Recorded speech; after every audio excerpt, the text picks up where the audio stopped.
Na minha festa de casamento, o ar tinha cheiro de bem-casados e um perfume doce o suficiente para sufocar.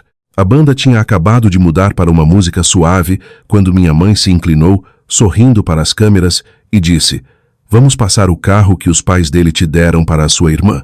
O tom dela era leve, ensaiado, como se estivesse apenas arrumando guardanapos. Daniela ao lado dela riu, suas lantejoulas brilhando. "Relaxa", ela disse. "É só um carro." Os convidados não perceberam, mas meu estômago despencou, frio e definitivo. Meu noivo não se moveu. Ele apenas olhou para elas, calmo, indecifrável. E aquele olhar mudou tudo. Dizem que casamentos revelam quem realmente te ama. O meu revelou quem nunca amou.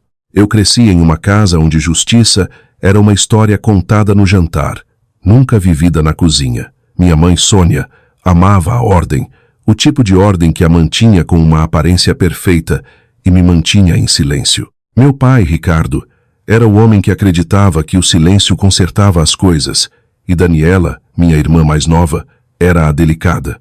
O mundo se curvava para ela. Eu era a dobradiça que o fazia se mover. Quando éramos crianças, ela ficou com o quarto maior porque tinha medo do escuro. Quando ela bateu o primeiro carro, mamãe culpou a chuva. Eu trabalhei em 2 turnos para comprar o meu, e mamãe chamou isso de construção de caráter.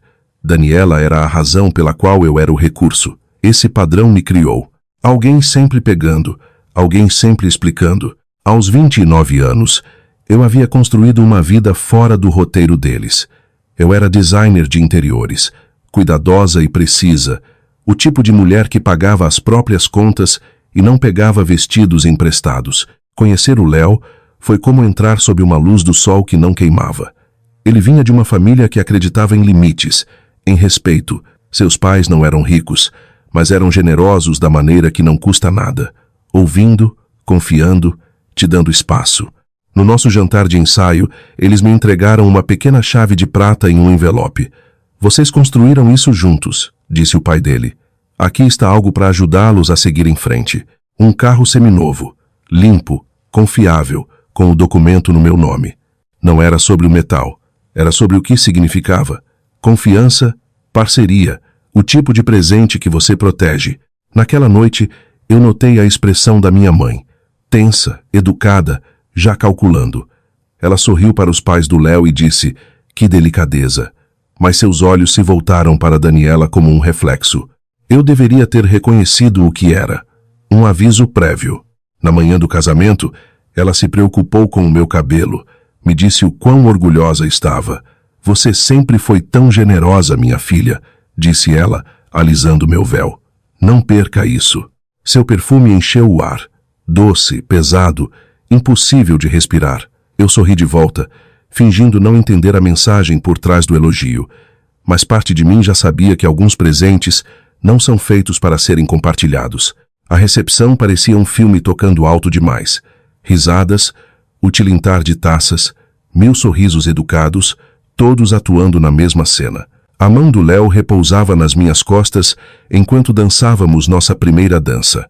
Por um momento, pareceu quase seguro, como se o mundo tivesse concordado em se comportar. Então, vi minha mãe cortando a multidão, seu sorriso de Miss já no lugar. Ela parou ao nosso lado, o perfume a seguindo, e falou alto o suficiente para as mesas mais próximas ouvirem. "Nós vamos passar o carro que os pais dele te deram para a sua irmã." Cada som na sala se tornou um borrão. Alguém riu em outra mesa. O cantor da banda estendeu uma nota que de repente soou como uma sirene. Daniela apareceu, brilhando sob as luzes de fada, as lantejoulas lançando cacos de luz sobre seu sorriso. "Relaxa", ela disse, com um encolher de ombros brincalhão na voz. "É só um carro." Não era sobre o carro, era sobre tudo que já havia sido tirado e reembalado como gentileza. Olhei para o rosto da minha mãe, composto, benevolente, tão certa de que estava certa. Ela inclinou a cabeça, esperando que eu representasse gratidão. "Você e o Léo podem se virar com um só", ela acrescentou. "Você sempre foi tão prática." Um convidado tirou uma foto, pegando a mão dela no meu braço, seu sorriso largo. Na foto, ninguém veria o jeito que seus dedos se apertaram. Eu não respondi. O polegar do Léo roçou o interior do meu pulso. Uma pequena pergunta. "Você está bem?" Eu respirei vidro e glacê e o velho gosto da obediência. Papai se aproximou, atraído pelo tom da voz dela. O que está acontecendo? Ele perguntou, os olhos alternando entre nós. Nada sério, mamãe, respondeu rapidamente, apenas ajudando a Daniela. Ela tem tido um azar terrível com carros. Daniela riu de novo, suave e ensaiado. Está tudo bem, mãe. Ela não se importa em compartilhar. Compartilhar? A palavra pousou como um hematoma. Pensei na noite em que fiquei acordada, arrumando o currículo da Daniela, no vestido que ela pegou emprestado e perdeu, nas desculpas intermináveis que pedia em nome dela. Todas aquelas pequenas rendições vestidas de amor. Eu sorri então, um sorriso pequeno, calmo, perigoso. Você está certa, eu disse. Eu não me importo em compartilhar. Minha mãe relaxou, confundindo rendição com paz. Léo, não. Sua mão encontrou a minha novamente, firme, certa. Do outro lado da sala, as luzes de fada piscaram. O flash de uma câmera disparou. O ar parecia tenso, como um momento antes de uma tempestade estourar. Inclinei-me para mais perto do Léo e sussurrei. Começou de novo. Ele olhou para mim, não surpreso, apenas pronto. E naquele silêncio, percebi algo simples. Eles não vieram para me celebrar. Eles vieram para testar o quanto de mim ainda era deles. Depois que o bolo foi cortado e a música suavizou, a sala começou a se esvaziar em meio a risadas e vinho. Eu sorri para as fotos, aceitei parabéns, com gosto de poeira, e contei os minutos até poder respirar de novo. Quando o último convidado desapareceu em direção ao estacionamento, Léo e eu escapamos por uma porta lateral para o corredor silencioso. Ele se encostou na parede, desabotoando o colarinho. Você quer que eu diga alguma coisa a eles? Não, eu disse. Minha voz não tremeu. Nós já dissemos. Ele franziu a testa, depois entendeu. Nós conversamos sobre isso meses atrás, meio que brincando enquanto comíamos comida por delivery. O hábito da minha mãe de transformar minhas coisas em propriedade da família não era novo. Era um comportamento herdado. Então, eu decidi parar de ser herdável. 2 semanas antes do casamento, minha colega de trabalho, que também era assistente jurídica, me ajudou a redigir uma declaração registrada em cartório. Cada presente recebido em meu nome estava legalmente protegido, não podendo ser transferido ou vendido sem meu consentimento por escrito. Eu assinei com tinta azul. Léo também. Lembro-me de suas palavras exatas quando ela carimbou. Você não está sendo paranoica. Você está sendo preparada. De volta ao salão, Léo pegou minha mão. Você sabia que isso poderia acontecer? Eu esperava que não, eu disse, mas não queria sangrar de novo sem um curativo. Ficamos ali por um tempo, ouvindo as risadas abafadas do salão de festas. Parecia distante, oco, como algo que já estava terminando. Pensei no olhar no rosto da minha mãe, o deleite do controle disfarçado de generosidade. Ela passou anos me treinando para desempenhar o papel da filha graciosa. Eu aprendi tão bem que ninguém via os cálculos silenciosos por trás do meu sorriso. O telefone do Léo vibrou. Uma mensagem de um dos convidados. Sua irmã já está postando sobre o carro. Ele virou a tela para mim.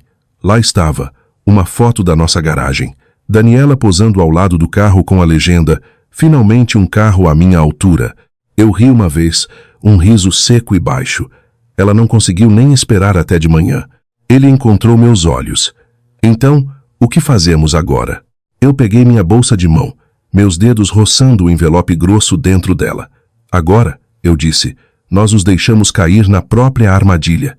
Léo exalou lentamente, um tipo de orgulho silencioso em sua voz. Então vamos terminar a festa.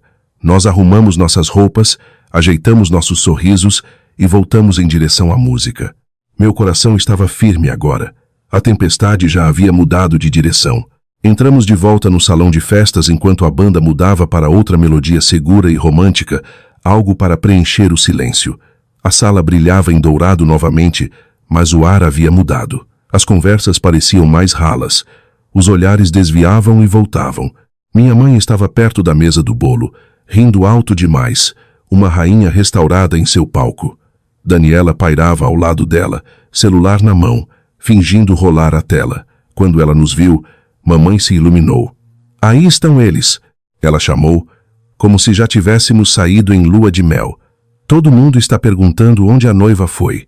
Eu sorri, resolvendo alguns detalhes finais. Ela não ouviu o peso naquela frase. Ou talvez tenha ouvido e achou que ainda poderia me superar. Bom, disse ela, estamos terminando em breve. A Daniela precisa de uma carona para casa de qualquer maneira. Léo deu um passo à frente. Bem pouco. Ela tem uma agora, não é? Sua voz era leve, educada, cirúrgica. Mamãe piscou. O quê? O carro, eu disse. Você disse que ela vai levá-lo. Daniela ficou tensa, os olhos alternando entre nós. Ah, qual é, Elisa? Ela começou. Não torna isso estranho. É só um carro que eu... Ouvi dizer que é para mim. Completei por ela. Papai se aproximou, tentando ser o pacificador. Podemos não fazer isso aqui? Virei-me para ele. Calma. A questão, pai, é que foi aqui que ela fez isso. Publicamente. A banda vacilou. Depois continuou tocando. Alguns convidados viraram a cabeça, o cheiro do espumante tornando-se agudo. O sorriso da mamãe endureceu. Elisa, querida, você está exagerando. Foi um mal-entendido. Nós queríamos dizer. Léo estendeu um envelope. Você talvez queira ler isto antes de terminar essa frase. A mão dela hesitou antes de pegá-lo. Ela olhou para Daniela, depois para mim, e então desdobrou o papel. O farfalhar foi alto o suficiente para cortar a música. Daniela se inclinou para ler por cima do ombro dela. Primeiro confusão. Depois, reconhecimento. E então, a cor esvaindo-se centímetro por centímetro. Mamãe tentou rir. O que é isso? Uma declaração registrada em cartório. Eu disse, executada há 2 semanas. Ela afirma que todos os presentes de casamento em meu nome não podem ser vendidos, doados ou transferidos sem meu consentimento por escrito. Qualquer tentativa aciona uma revisão legal e anula qualquer herança futura do lado da família do Léo. As últimas palavras caíram como uma pedra em um lago calmo. A conversa parou. Alguém sussurrou. Nossa. Daniela soltou uma risada curta e em pânico. Você não pode estar falando sério. Eu encontrei seus olhos. Totalmente. Papai exalou pelo nariz. Isso é mesquinho, Elisa. Não, eu disse suavemente. Mesquinho é fingir que roubo é tradição de família. A voz da minha mãe endureceu. Nós somos família. Você não nos trata como criminosos. Você foi na nossa garagem ontem à noite. Respondi. Tirou fotos do carro e as postou. O rosto de Daniela congelou. Aquilo foi uma brincadeira. Simbólica? Léo perguntou em voz baixa. Simbólica de quê, exatamente? Seus lábios se separaram. Nenhuma resposta. Virei-me para a mamãe. Isso não é sobre o carro. É sobre o padrão.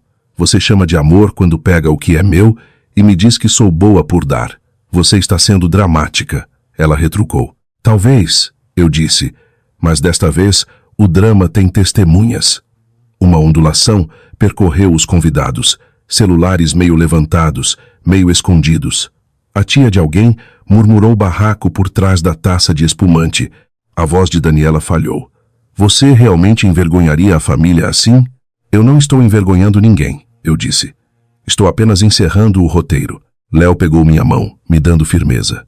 Seu tom era uniforme, calmo. Dona Sônia, a senhora deveria guardar esse papel. É um documento legal. Mamãe o encarou como se ele a tivesse traído pessoalmente. Você incentivou isso. Não, disse ele. Ela não precisava de incentivo, apenas de respeito. O rosto de Daniela ficou vermelho. Você se deu bem no casamento, não é? Acha que é melhor que a gente agora? Léo não respondeu. Eu respondi. Melhor não. Com limites. Com certeza. A palavra ficou no ar. Com limites. Como uma língua estrangeira naquela casa. Mamãe tentou novamente, desesperada. Nós te criamos para ser gentil. Você me criou para ceder, eu disse. Você a ensinou a pegar. Essa foi a fratura. A única frase que dividiu o ar ao meio. A banda parou de tocar completamente. Até as luzes de fada pareceram piscar. Daniela se aproximou, tremendo. Você vai se arrepender disso. Eu sorri fracamente. Eu já me arrependi. Por 29 anos. Pela primeira vez, a compostura perfeita da minha mãe rachou. Sua voz vacilou. Elisa, por favor, não faça isso na frente de todo mundo. Então você não deveria ter feito isso comigo na frente de todo mundo. Ela abriu a boca novamente, mas nenhuma palavra saiu. O silêncio que se seguiu foi denso o suficiente para ser tocado. Léo se inclinou para a banda. Toquem alguma coisa, disse ele baixinho. O baterista levantou as baquetas. Incerto. O cantor olhou para mim pedindo permissão. Eu assenti. A música surgiu novamente. Suave, desafiadora, uma batida de coração. Léo me puxou de volta para a pista de dança. Os convidados se abriram como se fôssemos da realeza, ou uma bomba. Enquanto nos movíamos, vi reflexos nos espelhos. O rosto da minha mãe, pálido e imóvel. O rímel de Daniela, borrado. Papai, olhando para o chão. O envelope estava sobre a mesa, entre taças vazias. Léo sussurrou. Respira. Eu estou, eu disse. E, pela primeira vez, era verdade. Quando a música terminou, virei-me para meus pais, ainda congelados perto do bolo. Ajuda não é roubo, eu disse uniformemente. E amor não é acesso. Coloquei a taça de espumante vazia ao lado do envelope e me afastei com o Léo, através de um mar de olhares silenciosos. Atrás de nós, os aplausos não vieram, apenas sussurros, como o vento através de uma porta entreaberta. Lá fora, sob o cordão de luzes, exalei tudo o que eu vinha segurando por anos. Léo passou o braço ao meu redor. Tudo bem? Eu assenti. Acho que acabei de parar de pedir desculpas. Ele sorriu. Já não era sem tempo. Entramos na noite, a música ainda zumbindo atrás das portas. Em algum lugar lá dentro, o sorriso que minha mãe usou por toda a minha vida finalmente caiu. O caminho para casa foi silencioso. O tipo de silêncio que se sente conquistado. As luzes da cidade passavam borradas, suaves e distantes. Abaixei a janela, deixando o vento puxar meu véu até que ele se soltou e flutuou na noite. Léo riu baixinho. Você acabou de jogar fora seu momento de filme. Ótimo, eu disse. Eu não quero um. Dirigimos em silêncio depois disso, de mãos dadas, o mesmo carro que eles tentaram roubar, zumbindo sob nós. Cada quilômetro parecia a distância de uma ferida antiga. Quando chegamos em casa, Léo desligou o motor, mas não se moveu. Você conseguiu, disse ele em voz baixa. Conseguiu o quê? Quebrar o padrão. Lá dentro, a cozinha ainda cheirava ao café da manhã que nunca terminamos. Tirei meus sapatos, sentindo o piso frio sob meus pés. No balcão, meu telefone vibrava com chamadas perdidas. Mamãe, Daniela, números desconhecidos. Eu o virei com a tela para baixo. Lá fora, os grilos enchiam o ar. Pela primeira vez, o silêncio não doía. Ele acalmava. Léo me abraçou por trás. Ainda que era aquela viagem de lua de mel de carro, eu sorri. Vamos com o carro. Uma semana depois, eu estava na nossa cozinha com a luz do sol se espalhando pelo chão.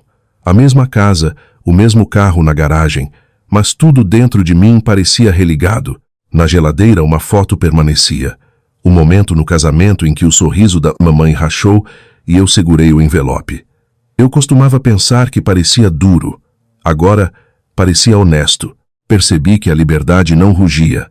Ela sussurrava. Era o som de um telefone que não tocava mais, de portas que eu podia trancar sem culpa. As pessoas dizem que as famílias se desfazem por causa de orgulho ou dinheiro. Talvez. Mas às vezes elas se desfazem porque uma pessoa finalmente para de fingir. Olhei para aquela foto e sussurrei. Limites não destroem famílias, eles as definem. Se você já teve que traçar um limite com alguém que chamava isso de amor, compartilhe sua história nos comentários. Você não está sozinho e não deve sua paz a ninguém.